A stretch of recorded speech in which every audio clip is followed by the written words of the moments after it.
Hey guys, welcome to the Victims and Villains YouTube channel for Victims and Villains.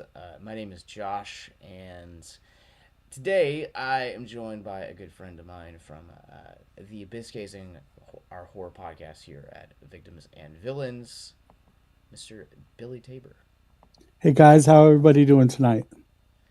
Yeah, let us know in the comments how you guys are doing because we're going to be talking about some pretty heavy topics tonight. Including but not limited to suicide prevention, suicide warning signs, mental health awareness, everything like that. But also celebrating the life of Jeff Baena, who unfortunately about a week ago died by suicide, and he is one of probably many people and many families that had unfortunately have are going through something similar and are now going through the journey of what it's like to be a suicide loss survivor. So uh, we're going to be talking about the movie Life After Beth tonight as well. So thank you guys for hanging out and thank you guys for joining us. As you can see on the thing, on our screen right now, we have our link to it's also in the chat as well for our mental health resource library. So if you're someone you know is struggling, or you think someone might be struggling, and anything along those lines, please check out our mental health resource library. It literally has an abundance of resources that range from general mental health needs to suicide prevention to anxiety to bullying, domestic violence, and more. With that being said, uh, Billy, how are you doing this night tonight? I'm doing pretty good. This movie, and with everything that was going on with it, I could see it from the other aspect, not only the suicide prevention part of it, but as the person that's left, the widow or widower. So I could bring that part of the conversation into it for the most part. This movie felt like it felt very weird to be talking about a movie in the vicinity of this type of conversation, Hmm. especially kind of given the first third of this movie, the first act, where it is exploring the subjects of grief and untimely death and what it looks like for those that are left behind. In this case, we kind of explored the dichotomy. So, with Dane DeHaan's character, who plays Beth's boyfriend in this movie, as Zach. well. Zach, as well as I'm just gonna pull the list up here. This cast is incredible. But then Yeah, we also it's have star studded. I mean, for this type of movie, I was not expecting all the people that were in it. and also too like something to consider about this movie as I'm trying to like find the correct angle for my webcam is this is an A24 before A24 was what we know them to be nowadays. Yeah, this feels like the movie hit. I like the movie. The fact that it had enough like sarcasm and comedy to it, but at the same time, you got the undertone of some of the seriousness that was there. I also have kind of shared this over the years on the podcast and just other like appearances that I've done or just in general conversation. I am not the hugest fan of zombie movies, and this movie ultimately ends up at the end of the day. It is a zombie movie. Hmm. This is not really diving into spoilers because you can see it in the trailer, but I gotta say this is probably one of the most refreshing zombie movies that I've seen in a long time. I really enjoyed this movie, and I didn't come into this movie expecting to hate it, but I didn't know anything about it. I knew that Jeff Baena, this was kind of like his like stand this was kind of his breakout role as a writer director, and Aubrey Plaza was in this movie. That was the Hmm. literally the only thing I knew about this movie, and so coming in with no expectations, I really found just to have a blast with this movie. I mean, I did too. I mean, the way it started was like all serious and everything. You didn't know what you were walking into. You literally. I don't. Are we doing spoilers or no spoilers? Uh, I mean, it's an older movie, so um, Here, let me put this right here. We'll do them.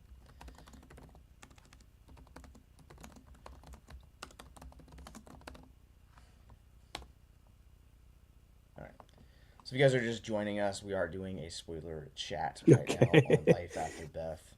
But yes, with that said, go ahead. Okay. So the way the movie starts out, it starts out after the funeral and everything, which you're jumping right into it, which is not something you expect. A lot of times movie build into those and Sure. then drops you off into the story. So the fact that it started that way, literally he was in a shopping in a grocery store buying napkins. Yeah. So that kind of caught my attention right away. And I thought it was going to be more serious than what it was. That's the serious tone I was talking about earlier. Yeah. But then they got to make it a little bit more playful after everything was unveiled. They also too the fact that this opens up with the shot of Plaza just kind of hiking and kind of like turning over her shoulder. Not only does it present such stunning visuals right out the gate, but also it creates this lore, this mystery that you're not quite sure of, like what happened, like where is she, like when the movie kind of like progresses into the whole Dahan and Zach kind of getting to know the Slocums a Yeah. little bit more.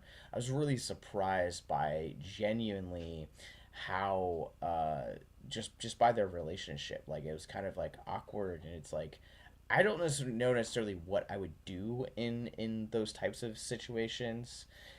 Especially if it was like a serious girlfriend and not a wife. And I feel like it kind of gets a little bit more interesting when you have kids involved. And so you mentioned this and you brought this up, but I am kind of curious now that, you are a widower. What is that kind of like? What's that relationship like for you and your in laws? Well, honestly, her mom passed away a year before she did.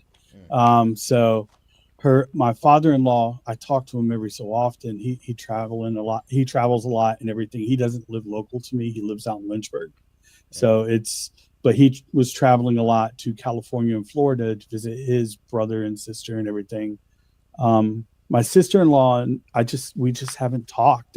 We were like exchanging on Facebook and everything like that with my brother and sister-in-law, but she got hit hard because she lost her mom and her sister within a year of each other. So yeah. I was, I mean, I tried to give her that space. I'm still here. My nieces and nephews are still on my Facebook and everything, but I don't really talk to them that much. Not that I'm avoiding them or anything. It's just life got busy. Everybody had their own things going on. They started graduating, college, high school, whatever. So that's where all that comes in. Um, just as a reaction after what happened, just to pick up from like the storyline itself. Mark can attest, even though he's not here, that one of the signs was I just basically shut down. So it it doesn't matter. I don't think it'll matter how like the cause or anything, be suicide, cancer, whatever. Everybody's gonna react different. But one thing is a lot of people, the widow or the widowers, because I my father-in-law became the widower at the same time, and they shut down and they start asking, did I miss the signs? Is there something I could have done different? What could I have done to help? uh, is there anything I could have done that would have changed the outcome? And depending on the situation, 9 times out of 10 there's not. I don't know about in his case here, but in our case with my mother-in-law and my wife, it was cancer. There was nothing we could do to make it change, but it's still that didn't change the way it felt. Well, that brings up a really kind of great kind of topic. So we're here tonight talking and celebrating Jeff Baena. If you guys are not a film buff like Billy or myself, then you probably never heard that name. And especially, I feel like nowadays, I feel like you don't have like these like monumental directors like we had in the 70s and 80s. Like you don't know directors by their names the way that you did for Martin Scorsese, or even coming into the 90s, Quentin Tarantino, Robert Rodriguez. I feel like a lot of the people that actually know the names of directors outside of like Christopher Nolan still making movies nowadays, a lot of the ones that you're going to hear about um, are going to be the quote unquote greats. Um, and every once in a while, you get these types of directors that really make an impact on you. And so, for me as a cinephile, I really seek out if I am like impressed by the work of a singular filmmaker. I really seek out that filmmaker's filmography and really kind of dive deep into it. Um, Coraline, Corley Fort. I probably that's a French name, and I'm terrible at them. But the substance had such a massive impact on me this past year that in the last 6 months I've dived deep into everything that the woman has touched that I can get my hands on, and so it's not a very large filmography, but I mean, still, like getting to see what other stories that she tells, and so in this case, Jeff Baena is a writer and director that hadn't done a whole lot of films up until this point. Other movies that he's done outside of Life or Beth is The Little Hours, which also starred Aubrey Plaza in 2017. Spin Me Around with Allison Brie, Horse Girl, Joshy, I Heart Huckabees, Digging for Fire, which is an interesting little indie darling, and then The End of Love. But Life After Beth was kind of really his breakout film. Yeah, and like you said, not only writers, directors, a lot of times you get to know the studios, and this is like you stated earlier, this is like an early A24 when before they are what they are today. Mm-hmm. And sometimes I will go out and seek out, directors or writers that I've seen that I've liked certain movies to see if okay, was that their hit or do they have other ones that I can relate to. Same thing with the studios. Sometimes there's certain studios that tend to put out more movies that you like versus others. A24 has been up and down recently, but Sure. that was one that I every time I saw an A24 in front as far as production or whatever, I would go, "Hey, I'll give this one a shot. Let me see how it is." From a personal standpoint, as of recently, because you're right, A24 has been kind of up and down. They have some ones that like really knocked me out of my socks, and then they have ones that I'm like, Civil War. I appreciate the artistry that you're doing here, but Yeah. this is out there. Like I think specifically because next week we're doing Midsommar over on Abyss Gazing, Hmm. but My pick. his follow up to that Ari Aster's follow up is Beau is Afraid, which if you haven't seen it is just a wild fever dream. It's such a wild time. I've only seen it once. It's not a bad movie by any means. I've seen it once, and I don't care to see it again. But it's again. But anyway, going back to Baena as a director, um, a lot of his work is really smaller productions, and so especially in the grand scheme of big budget blockbusters and connected universes and streaming, a lot of those smaller artistry projects really do get lost under the radar.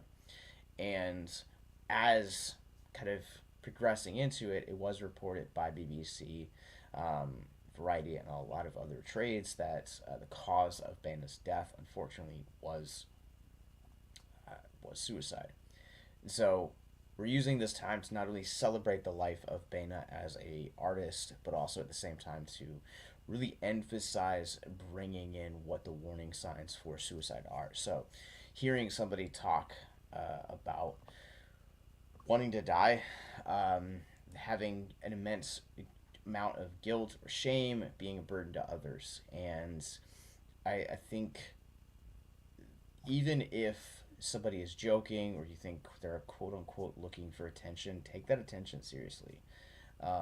Because they might actually be telling you a small grain of truth that they don't want to be here anymore. If they have a tendency to, even in their conversations or their body language or what they're doing, to feel empty, hopeless, trapped, or just have feeling like they don't have a reason to live anymore, they're extremely sad, they are more anxious as a regionally or agitated, or they're full of rage, or they're unbearable, they have unbearable emotion or physical pain, because a lot of the conversation with mental health is that if it's not taken care of and actually properly, what science has taught us over the years is that it actually has an impact on it manifests itself in the physical. So not only are you getting the unbearable emotional pain and turmoil, but that turmoil, and especially if you're not having these conversations, you're not talking about it or not vocalizing it,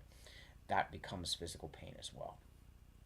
Yeah, I mean, and also it could be that, the person seems clingy or things like that, and that could be their way of trying to reach out to uh, get with somebody, to have a friend or somebody to help them through something they're going through without them having to state, hey, I'm going through this. It's their way of trying to get that help without putting it out there. Like you said, it could have a little grain of something else to it.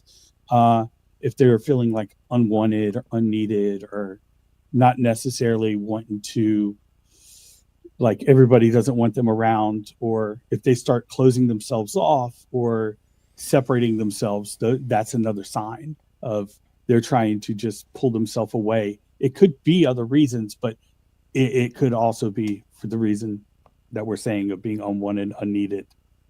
Yeah, absolutely. And so also I've shared my screen with you guys so you guys can have a visual representation. But all of these statistics and all this information is coming from the National Institute of Mental Health. Now, there are a lot of other fantastic resources and organizations outside of ours and the National Mental Health National Institute of Mental Health.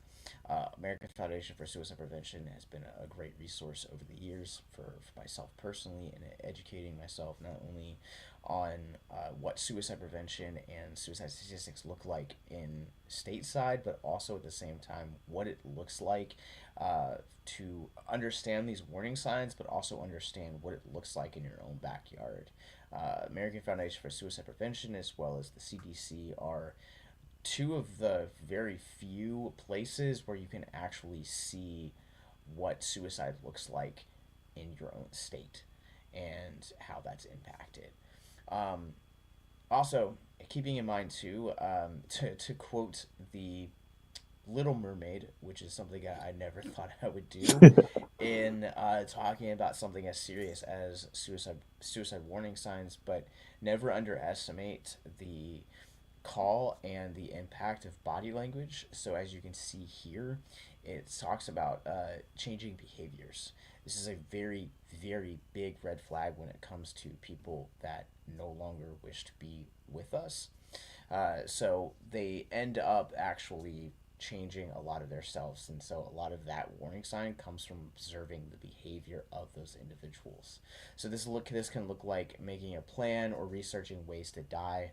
I feel like that's pretty common, but also withdrawing yourself from friends, saying goodbye, giving away important things, or even making a will. Now, while I will say it is important to make a will, especially at a young age, I also think at the same time, uh, kind of giving away stuff, saying goodbye, that's a very clear sign, and I cannot emphasize it enough to please do not ignore something like this, because this is kind of literally a huge and massive red flag. Yeah, and I'm going to bring up something that we've brought up on other podcasts, is that for years it was always for people with suck it up, get over it, keep moving on, and that's still changing in society, but it's still there to a certain extent. So a lot of people, that's why they hold back or get scared or feel like a burden, is because they've always been taught, hey, you could just get over it, just keep moving on, just ignore it, just. And with everything that's happened recently, I mean, COVID, everything else, it's it's become more of a thing that you need to talk, you need to be able to Yeah. vent, you need to have those friends, like I've got you and Mark and other people, but you need those friends, you need that camaraderie. Absolutely. So Yeah, and also another warnings, another before we jump back into these last bit of warning signs, and again we'll throw this graphic into the chat. One of the things I mentioned, American Foundation for Suicide Prevention, or the AFSP, they're kind of the leading nonprofit in terms of research when it comes to suicide prevention, suicide warning signs, and suicide education. and they have a great resource called Seize the Awkward that essentially walks you through how to engage in these conversations. I know we're just kind of two guys on the internet talking about a movie, and then we host a podcast like millions of other people, but they really break down and kind of walk you through kind of how to do that. And I think that's something that is monumental and really paramount to consider in the grand scheme of things, because talking about mental health, being vulnerable, all of that stuff is extremely hard. Yeah, it definitely is. Especially going back to what I said earlier about the widower part or whatever, where I started to shut down and everything because it felt like, all right, everything in my life basically changed. Even though I had my kids, I mean, I wasn't going to do anything like that because I didn't. To me, I had the kids. I was not going to punish them or make them go through something like that. But at the same time, it's wow, all this happened. Why does that happen to me? And people ask those questions, and that could lead to, well, I don't deserve to be here, or why am I here, or they should have been here and not me. So the person pulling away could, even anybody could need that conversation of, look, you're loved, you're needed, there's reasons, but just open up and talk. And that's the hardest part, is opening up and talking. 100%. And as someone that has, I've lost my fair share of people over the years to Mm-hmm. various things. One that I've talked about that hits me very hard is the loss of a friend named Adam, who died by suicide when I was 17, and that was over 15 years ago. And here I am advocating for these conversations. But the first year after losing someone, especially becoming a suicide loss survivor, you end up going through a survivor skill where it is like, why, could I have said something differently? Could I have, spoken to this person at this time? Could I offer to hang out a little bit more? And I think in the same way that you're talking about when it comes to, just losing anyone in general, you have like these like regrets of like, what could I have said differently? Could I have made more of an effort to hang out with these people? And I think we also see that here in the character of Zach, especially during the first act of this movie, where he is, so distraught that he doesn't know or really understand, what it looks like uh, to to be, um, to really significantly lose somebody in this way. And there's a lot of questions and a lot of things that he's processing through his grief.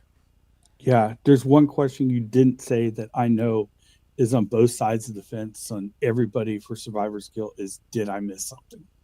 It's, is Gotcha. there a sign or something that I missed that if I caught it then, and then you're trying to learn from that so you never miss it again.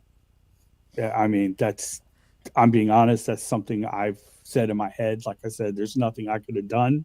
It was cancer, but it was still, did I miss something? Is there something I could have done that would have Yeah. changed the whole outcome? Yeah, I also like I often think of like, is it actually like when you get into like other deaths, like a Mm-hmm. car accident, or Yeah. in this case like a snake bite, got bringing it back to the movie. Yeah. There's or poisonous spider, or there's so many different things that cause death, and so you're left with these questions of like, really, could I have said something differently? Could I have done Mm-hmm. something differently? Could I have made an effort? Like, I remember my dad told me this story when he was growing up. My dad was trying to be a smartass, and Mm-hmm. so he said this story of, instead of, they went to church one day, and you know, he had shared the story about, this like family of, I think it was like family of three or family of four, but anyways, they like walked up and they were saying their goodbyes, and instead of saying, hope you have a good day, my dad was like trying to be a smartass and was like, hey, I hope you have a bad day. And they got hit by a drunk driver Mm. later that night. And my dad's always been something that my dad has always really lived with and always kind of regret it. And so like I think one of these things that like especially films like Life After Beth and experiences like loss in general is part of the grieving process is an emphasis on not only mortality but also at the same time of asking yourself questions past could I have said something differently, Hmm. and kind of examining every interaction you had with somebody, but also being in an area where you shouldn't second guess it. I mean, life is short. Like, go after it. Go Right. after literally everything that you want to do. Yeah. And in this movie, there's a line. I don't know the exact wording, but I'm gonna kind of phrase towards it. And it's early on. It's with Maury and Zach, Beth's dad and Zach, sitting at the chessboard and everything, and they're discussing. And he's like, "Well, the last thing I said, blah blah blah," and he's like, we can go to the fact that we can remember the last thing, which could have been a bad thing, or remember all the happy things that Yeah. was done with them." And then he hands Yeah. him a blunt. Yeah.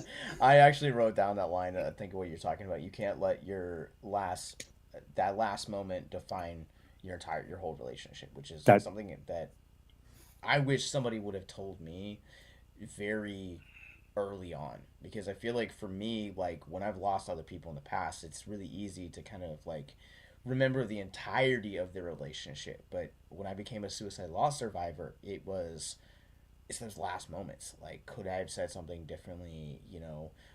Was I really ignorant of the warning signs? Like, why was I not more attentive? And all of these things that I spent years wrestling with, and even there are moments in when I'm in therapy that I still wrestle with it, and I'm just like, I thought I dealt with this, and yet it's continuously just popping itself back up. yeah, I mean, I'm starting to learn that, and I'm doing therapy and all that stuff too. But I'm starting to learn that no matter how much I deal with it, there's still going to be that little bit. And you've got to be able to say, okay, I understand the questions, but there's not really anything I could have done different and things like that.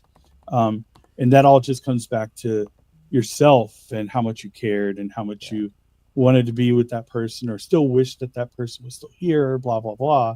That's why to me, that's why you still have all those questions in your head. So the line that was in the movie that you read off, that hit pretty strong because I never looked at it that way. I mean, I did, but not in that aspect.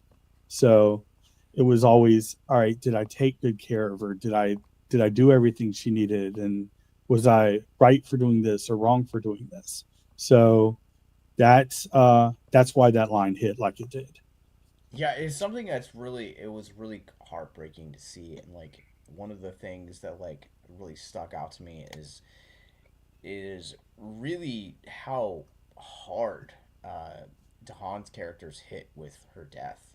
The film never really specifies how long they were together, but does specify that they were going through problems, that they had issues, that they were recently on a break, and you know he actually says, I'll never play music again, and it was something Right. that that he did out of passion, out of love, and all of these other things, and um, and I think probably one of the most poignant scenes in this movie, especially in the first act, especially in the exploration of what how grief manifests, is the whole subplot in that first act with Zach and Beth's scarf. How it's like incredibly hot outside and he is just going for it and just rocking that. But again, that is a sign of grief manifesting itself because he didn't have Beth and now he does.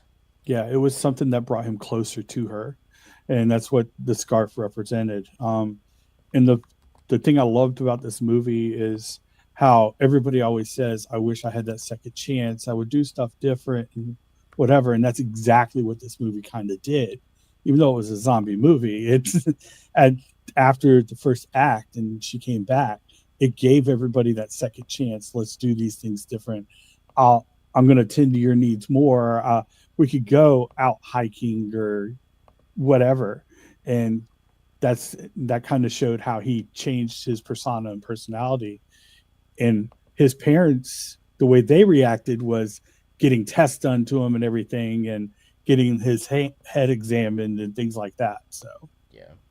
Also, too, like there's also I think it's played in the movie. It's played for comedy, but there is a scene where his brother walks in and he's starting the process of essentially trying to masturbate with it, and yeah, it is played for comedy. But when you undergo grief that intense, what ultimately ends up happening is you just want to be close with that person. You just want to be close with the things that that person wore, or the thing that just that scent, and the fact that like there are so many shots of him just sniffing it and sniffing it and sniffing it is I think it's such a brutal, honest depiction of what that grief looks like. yeah. I mean, it's trying to find the things that make you remember or remind you of that person, even if it's just you buying the same perfume or whatever that they had, or you see a shirt that they used to wear, or and you have it and you start wearing it around. It could be 100 degrees outside like in this movie, and you wear a scarf just to be closer to that person. Yeah. So I think kind of like breaking it up a little bit from the heavier topics of mental health and grief and suicide warning signs. Once this movie kind of kicks into high gear and actually becomes a full fledged, like, straight zombie movie, how did you kind of feel about the tone shifting to this more horror comedy? um I mean, I'm going to be honest, I loved it going more towards a comedy, but I'm a fan of like Zombieland and all that too. So but I don't mind the comedy, whereas me, you, and Mark have been dealing with a lot of the heavier, more serious movies on the podcast. So this kind of broke it up for me anyway. And with this cast, once I realized which cast was in here, if it wasn't a comedy, I would have been let down.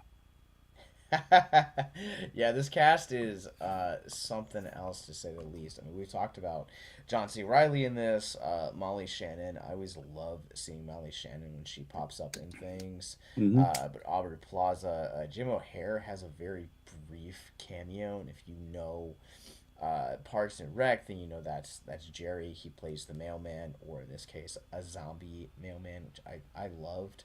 But I also loved how this film kind of takes the tropes of the zombie subgenre and really kind of puts it on its head, to where this very much is this love story uh, following the kind of Beth coming back from the dead, and this argument about like John C. Riley's character and Dane DeHaan's character not wanting to let Beth know she was dead, and then wanting to know like she's dead. Like I loved that there's that struggle of doing the right thing, but I think what really kind of got me was just the way this kind of unfolded and went through the all of these like different genres.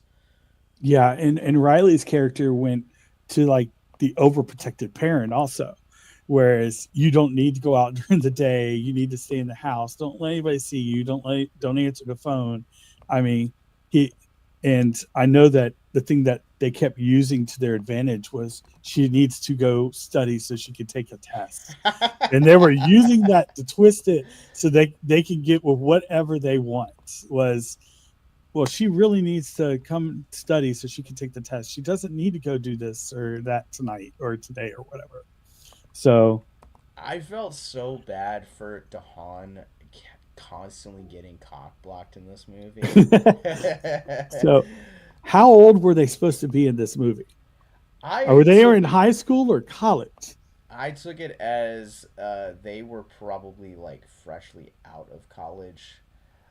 Just Okay. because with the context of it, I don't know if I'm right in saying that, but that is my take, is that these Reason guys why is were. because the gravestone. I watching it a couple times. I went back and paused it, and it said I think she was 21, 22, whatever. I didn't go exact months when she passed away, when she Mm. died. So I was like, if they're doing a high school thing, they messed up on the gravestone. But if they were doing college, then she'd be early mid college. So Yeah, yeah, that sounds about right. Which I'm kind of curious if she what she was, but it's but like it's never outright explained, and it doesn't kind of need to. the thing I know, but the thing that got me in the line that they kept saying, but it's summer, we're out of school. College, you don't always get out for summer. Ah, that's true. That's what caught me. That's what made me start looking at all that. I'm like, wait a minute, what this? You're saying you're automatically out for summer, so that would lead me to high school or something. But the age range and everything was Not college. quite yeah, not quite adding up there. Yeah, I agree. I think that like I really loved the way this movie evolved, and Right. also too I would be reminisced to kind of so there's a period of the film where you do meet DeHaan's family, to is Matthew Gary Grubler plays his brother Kyle, Paul Reiser plays Noah, his father, and then Judy is Cheryl Hines plays his mother. And Right. I love that there's an entire section of this movie where it's basically the Slocums and Zach. Yeah. And then like at the very end, kind of the beginning of the third act, once it's kind of like hitting on that zombie apocalypse, like you kind of get to see his family again. And I really loved the back and forth between Kyle and Zach. Like it just worked for me in Yeah. terms of like that sibling rivalry. I mean, that was through the whole movie, but Yeah. I love the fact with the realization when he goes back to his house, and was it his grandpa or was his, I think it was his pop or something. I think is what he called him, the zombie that showed up for their family. And then the people that owned the house before showed up, and they're like, man, we're so sorry we didn't believe you. And it's like, it's about damn time.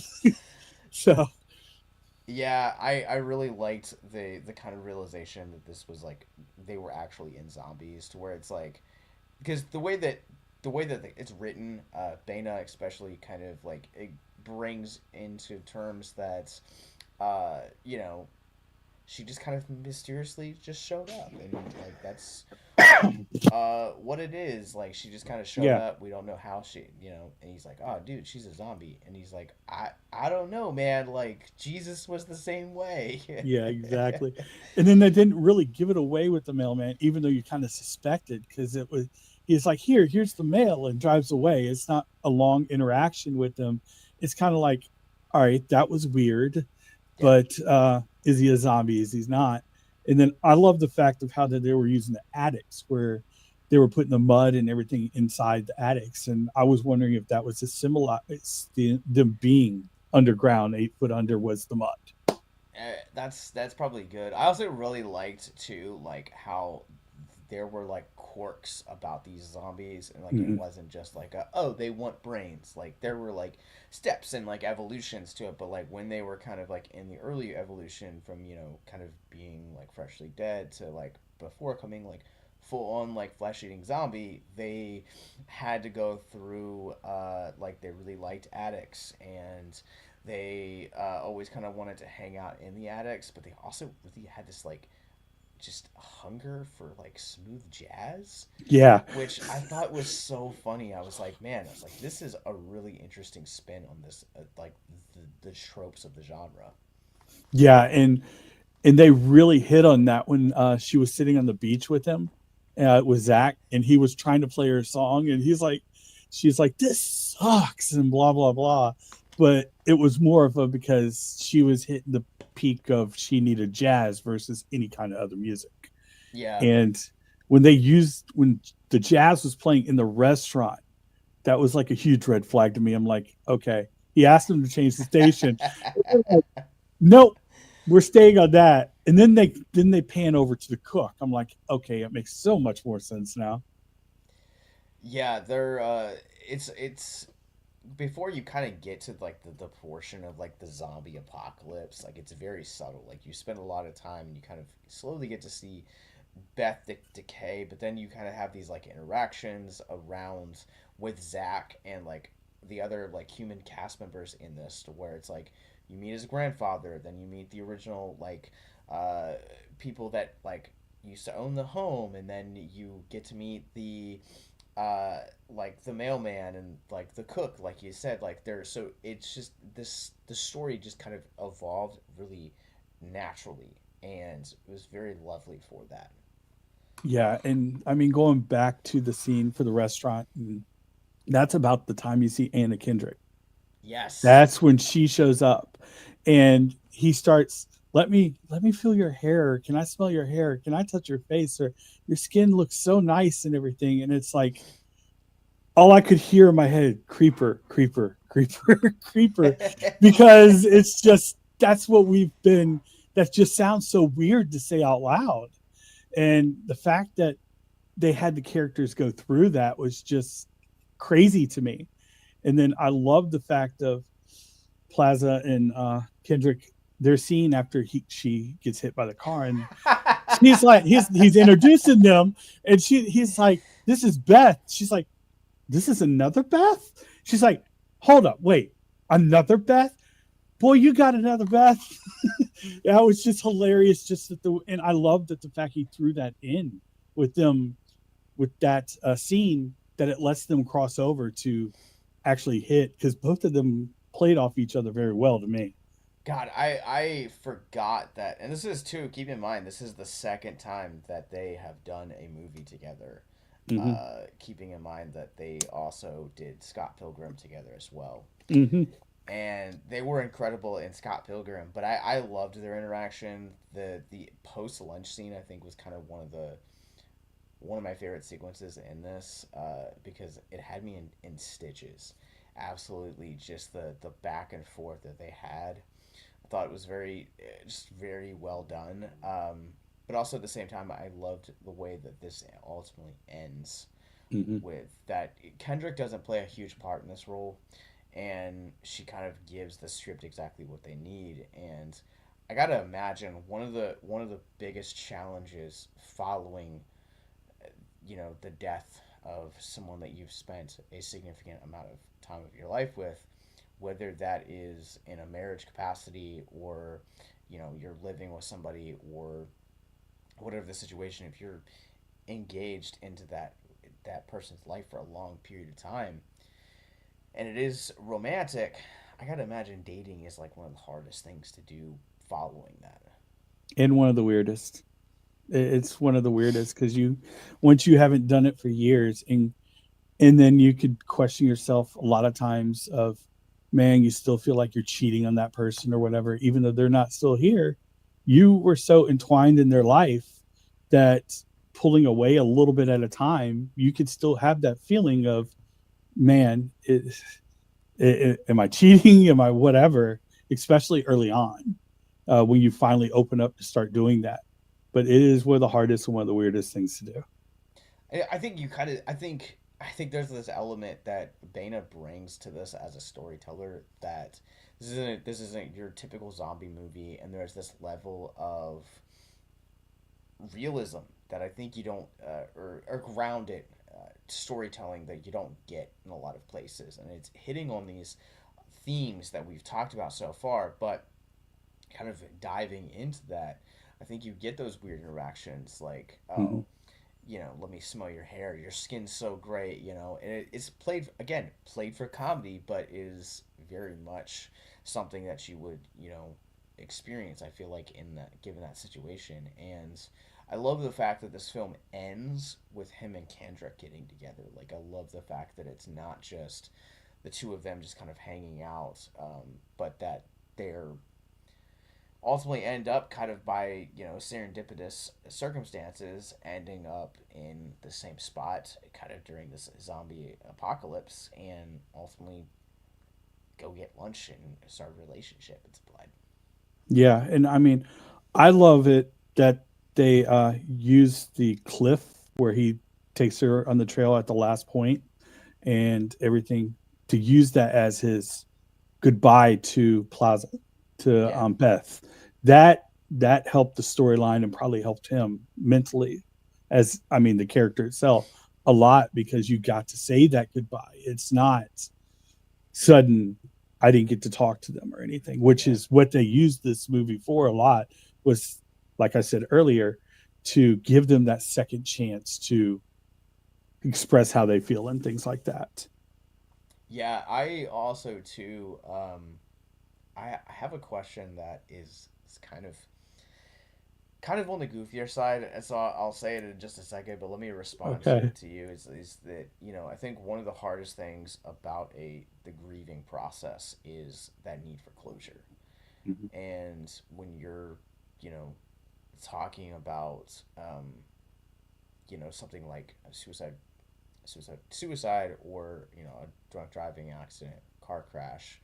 I mean, there's always going to be that level of not feeling like you have proper closure in any type of death situation. But I feel like anything that falls under those, it was like sudden, like it was Mhm. they were here, now they're not, kind of things. Like that closure is something that I think you wrestle with for years to come. Yeah, I mean, you'll feel like you'll never get that closure. And that's where it comes to talking and everything, that even though you may not be able to express it to the person that you need to, as far as because they're not here, but being able to express it to somebody to let out how you feel and everything can help you with that closure. Yeah, and I mean that's kind of, again, that's part of the reason that I'm in therapy right now. And it's part of the reason that we as victims and at victims and villains always kind of strive for and champion for things like therapy and community and conversation and art. Um, because it does have that lasting impact. Even if you're still searching for that closure, sometimes that closure comes in the least likely of places that you just never thought it would. Yeah, and sometimes the closure can just click, or Yeah. sometimes it will take a long time to settle in, or sometimes it'll come and hit you in the head. You may not realize it. Just, I hate to say smack you in the face, but sometimes it does. Sometimes there's that aha moment that's, all right, I get it. Yeah, and sometimes those aha moments are something that is really, really tough. I mean, Mhm. kind of opens up another can of worms.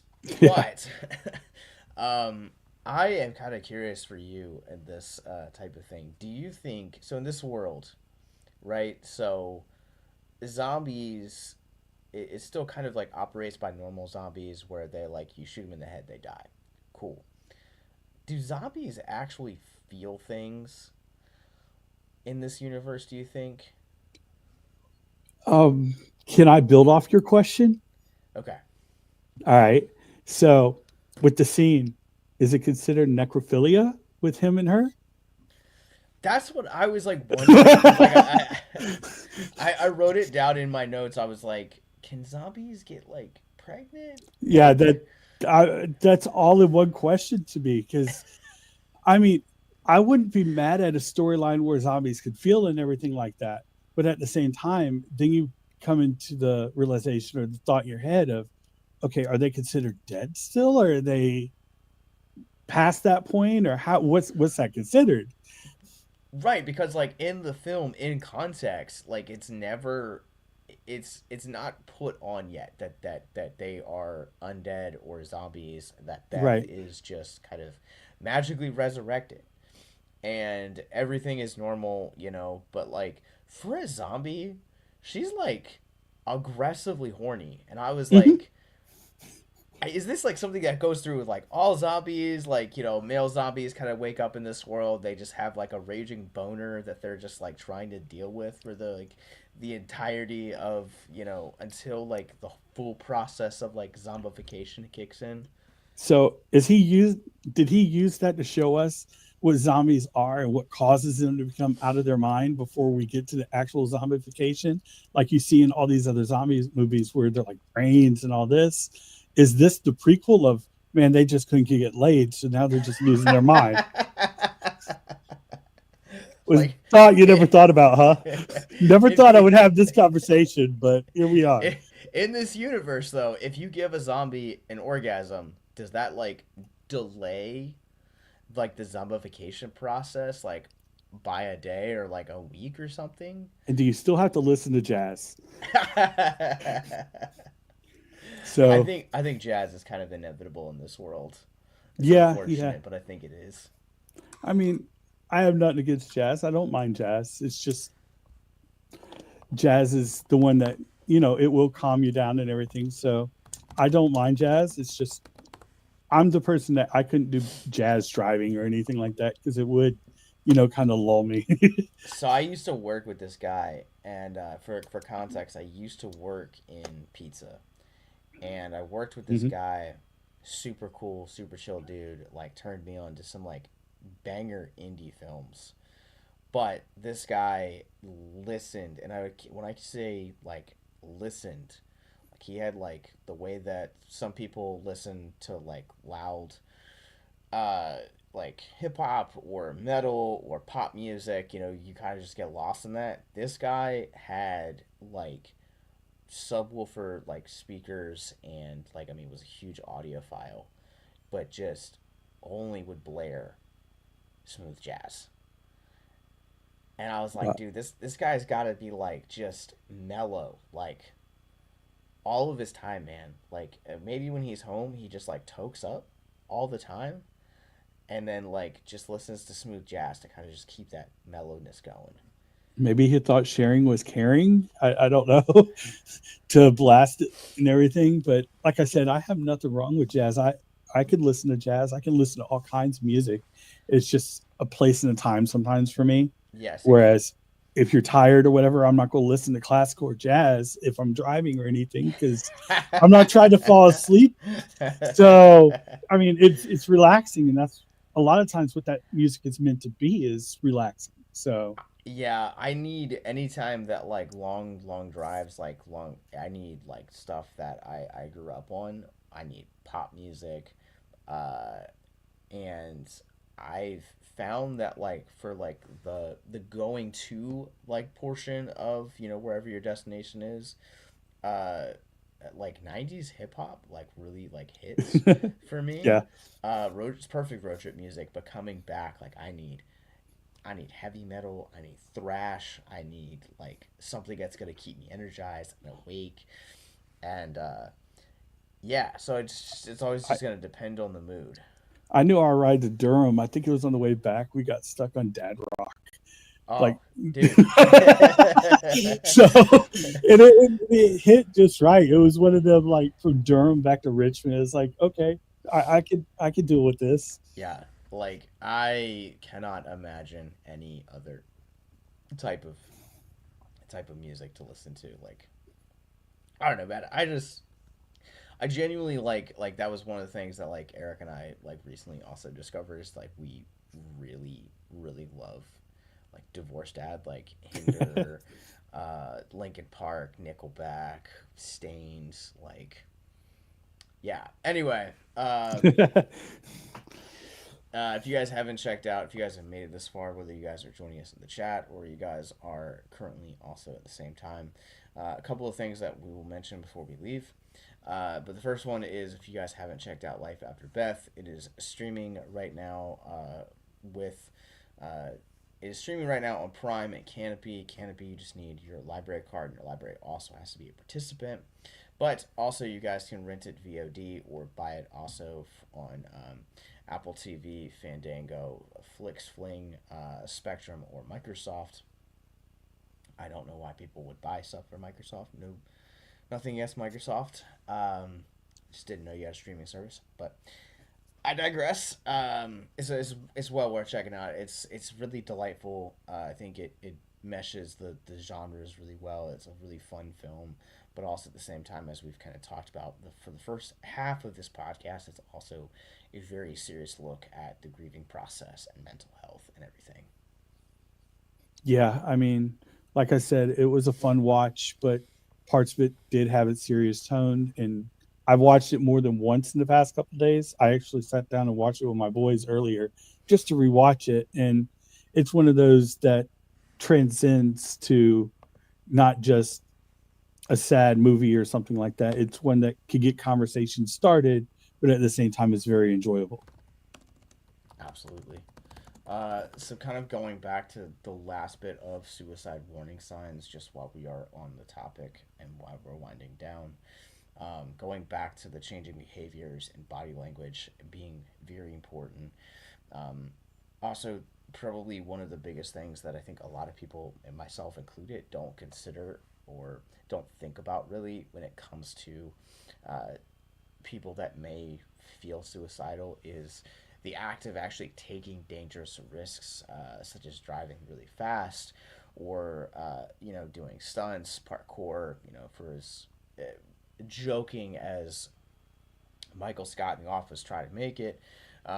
It is something that's very serious. It is very dangerous, and so if there is an increase in that stuff that where it wasn't there before, that is something to look out for. Displaying extreme mood swings that can be very up and very down. Typically, that is depression at its work at work, and just kind of understanding that again it goes back to body language, understanding the intricacies of people that you are very that you love and that you call friends and that you call communities, and understanding that there is something that is going to be there for them, eating or sleeping more or less. So if you're either eating more than you normally do, or you have a loss of appetite, or same goes with sleeping, and then using things that would numb yourself, including drugs or alcohol, are also very big signs as well. Gonna go ahead and throw this one in the chat as well. Anything else you think that is vital to add in the terms of that conversation? Yeah, I mean, one thing I'll add that it's kind of hard to add for me, but like if you start seeing marks on somebody like cutting and things like Mm-hmm. that, that's the extreme sign that you need to either advocate for the person or try to speak to the person or whatever to try to help them. Yeah, yeah, absolutely. And that's also something worth mentioning as well. We talked specifically about alcohol and uh, drugs, or your eating habits change, or your sleeping habits patterns change. But that's what you're talking about specifically too is also a form of self mutilation, and so Hmm. putting yourself in those dangerous situations that we talked about earlier also would classify as an act of self mutilation as well. Something that I don't think a lot of us really consider, really think about, and again, that's also calling out myself. Yeah. Um, so, I mean, that's everything I could think of to add at that point.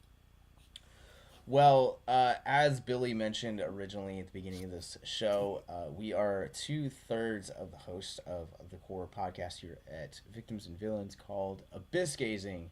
Where can people find us?